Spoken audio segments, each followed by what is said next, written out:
আল্লাহ রাব্বুল আলামিন বলছেন সূরা শুআরা সূরা নম্বর 42 আয়াত নম্বর 20, মান কানা ইউরিদু হারসাল আখিরাতি নাজিদ লাহু ফি হারসিহি ওয়া মান কানা ইউরিদু হারসাদ দুনিয়া নুতিহি মিনহা ওয়া মা লাহু ফিল আখিরাতি মিন নাসিব।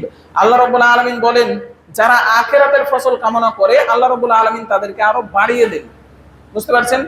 যারা আখিরাতের ফসল কামনা করে, মানে যারা আখিরাত চায়, আল্লাহ সুবহানাহু ওয়া তাআলা তাদেরকে আরো বাড়িয়ে দেন।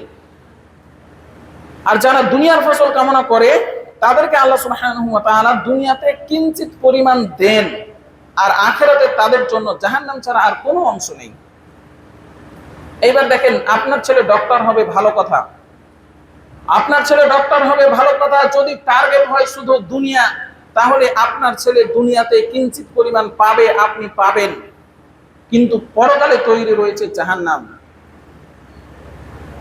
আর আপনার টার্গেট যদি হয় যে আমার ছেলের পরকালও লাগবে, দুনিয়াও লাগবে, আমার ছেলের পরকালও লাগবে, দুনিয়াও লাগবে, রব্বানা আতিনা ফিদ দুনিয়া হাসানাতাও ওয়া ফিল আখিরাতি হাসানাতাও ওয়া কিনা আযাবান নার।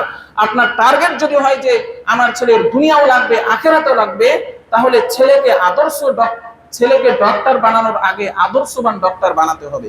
তাহলে দুনিয়াও পাবেন, আখিরাতও পাবেন। কি বুঝতে পারছেন?